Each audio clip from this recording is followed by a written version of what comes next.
Que vamos a hablar sobre la exposición documental Protagonistas, Mujeres en la Historia del Perú. Pues una recopilación de 22 casos de mujeres a través de documentación histórica. Esta documentación histórica que custodia el Archivo General de la Nación, una entidad adscrita al Ministerio de Cultura, que tiene como fin promover y conservar la memoria escrita del país, ¿no? La muestra en realidad recoge casos desde la época colonial, hablamos desde el siglo XVI hasta entrado el siglo XX, ¿no? De diferentes mujeres. Hablo de que no solamente recogemos el aspecto de la historia pura y dura o oficial, sino también aspectos de mujeres que te hablan de sus facetas en lo cotidiano, en lo casual y en sus luchas diarias o activismos, ¿no? Y casualmente dentro de esta selección forma parte un documento de Micaela Villegas, más conocida como la Perricholi. Este documento es de 1786. Hoy lo hemos traído aquí en una réplica. Esta réplica ha nacido justamente como parte de las actividades de difusión que acompañan la muestra, en las visitas guiadas, en las actividades con los niños. ¿Es su caligrafía? Exacto, sí, es el documento tal y cual. Y en una de las folios o de las páginas que aquí vemos, incluye, por ejemplo, la rúbrica de este personaje, ¿no? La firma de Micaela Villegas. Si bien es cierto, sobre ella siempre se ha destacado su relación o vínculo amoroso con el virrey Amati Junyent, pero es cierto que también tuvo otra faceta como empresaria teatral y a su vez como una mujer empresaria, dueña o poseedora de algunos terrenos, ¿no? Predios, entre ellos algunos cercanos a la Alameda, en lo que hoy conoceríamos en el RIMAC, ¿no? Y lo que justamente en este documento ella está reclamando es que se desvíe una sequía que afectaba a este terreno y molino cerca a la Alameda, que era de su posesión, ¿no? Es muy interesante lo que nos acabas de comentar, porque hace un momento nos dijiste que la exposición estaba tratando de mostrar aspectos, dimensiones de la vida de estas mujeres que no es necesariamente las razones por las cuales nosotros las conocemos, sino que tienen una vida cotidiana, que gerencian determinado proyecto o tienen que administrar sus propios recursos frente a la burocracia, por ejemplo, colonial. Claro.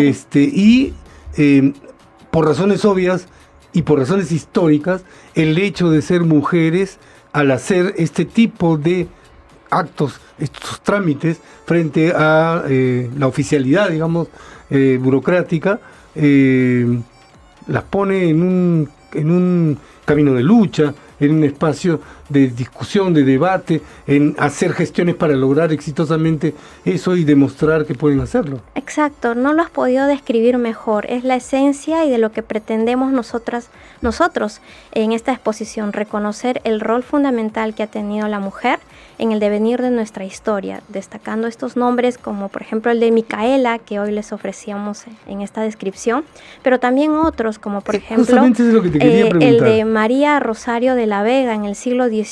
Imaginémonos a una esclava que entabla una demanda contra su amo Juan de Rodamonte por un caso de sevicia o de maltrato.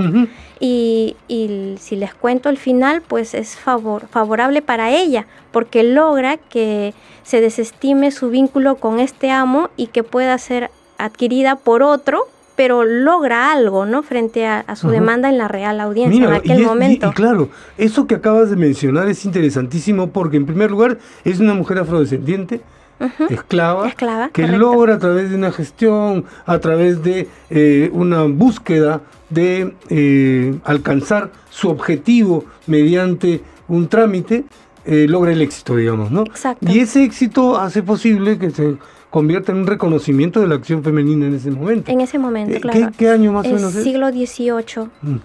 Hablamos de 1780, 1781.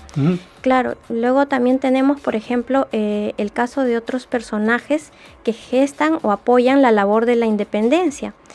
¿Quién no recuerda el caso de Manuelita Sáenz? La tenemos nosotros identificada dentro de un listado de damas de la sociedad limeña, aportando con sus donativos para la gesta libertadora, con donaciones de ponchos, frazadas.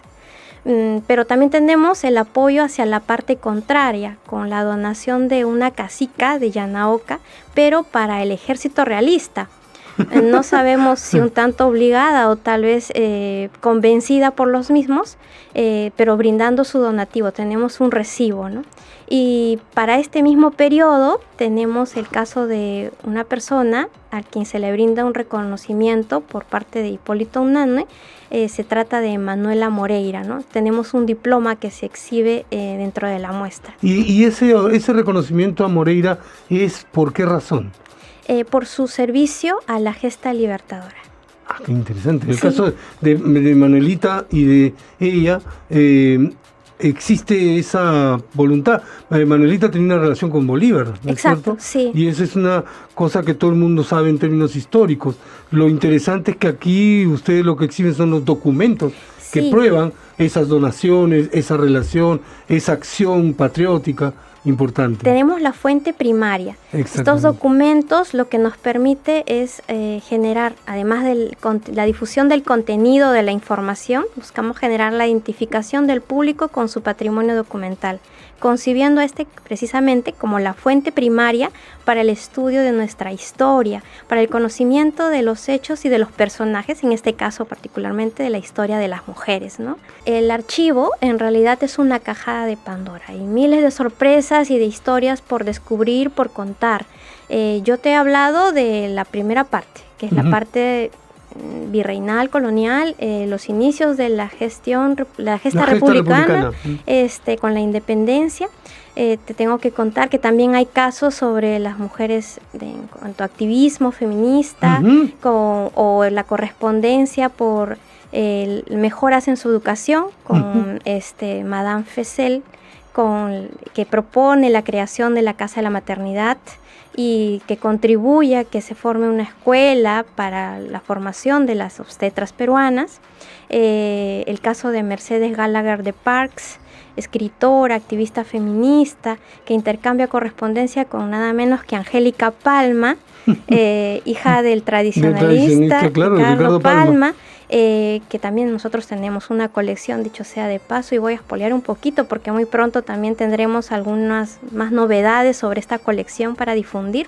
Y bueno, también tenemos la autógrafa de ley con la que se da el acceso al voto femenino en 1955, y gracias a ella también es que se logra obtener se logra la participación de las primeras parlamentarias, ¿no? Y destacamos un caso que es el de María Pérez Villús, ¿no? En tu trayectoria joven de trabajo como historiadora y como archivera, ¿cuáles han sido los documentos que más te han llamado la atención, con los que has disfrutado más como profesional al tomar contacto con ellos? ¿Qué historias has podido tocar de cerca con la mano a propósito de esta investigación que vienen haciendo ustedes en el Archivo Nacional? Experiencias muchas, documentación ni hablar, contenidos, temáticas variables, ¿no? Dicho sea de paso, tenemos un repositorio digital accesible en nuestra página web donde pueden visibilizar, ¿no? Voy a hablar a propósito de la colección de Angélica Palma. Ajá, eso es lo que veo que te gusta mucho ese tema, me parece maravilloso. Porque justamente esta muestra ha nacido en un contexto de investigación por el Mes Internacional de la Mujer.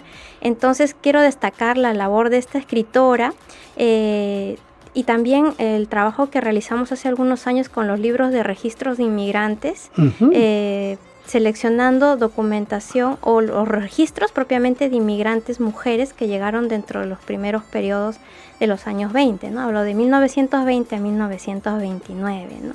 Entonces, enriqueciendo la temática es que te podría comentar de ambos casos, ¿no? De una colección sobre una escritora peruana, pero que además tuvo una labor incesante por la difusión de la obra de su padre y una conexión no solo nacional, sino también internacional, que pueden descubrirla a través de nuestro portal, de nuestro repositorio digital.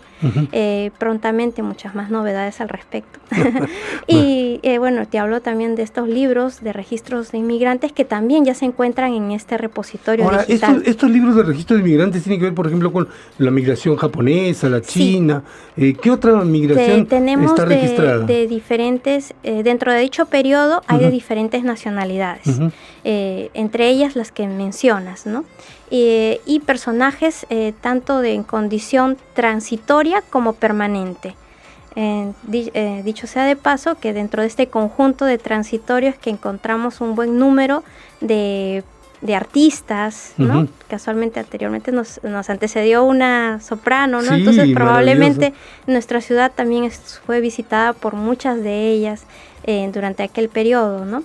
Y retomando un poco el hilo de conductor de nuestra exposición Protagonistas Mujeres en la Historia del Perú, tenemos en exhibición una sección dedicada a las artistas, ¿no? Donde aparece Chabuca Granda con su pasaporte del año 1943 y el caso de una mujer de repente muy poco conocida en la historia del cine peruano, pero que se llamó Carmela Villena Rey. Ella fue, además de contar con una participación como una señorita barranquina, miraflorina, dentro de una película que se llamó Negocio al Agua, de la cual solamente quedan registros en algunas publicaciones de la época, pues en revistas Variedades. No existe el celuloide, no existe el celuloide, pero sí los documentos que ustedes tienen. Sí, exacto. Nosotros tenemos dentro de estos libros de registros de inmigrantes una fotografía de ella cuando adquiere la nacionalidad alemana por el caso de que contrajo nupcias con un ciudadano alemán. Ella fue además la madre del doctor Loman Villena, quien fue historiador, nuestro jefe institucional en 1985. Exacto. Perfecto.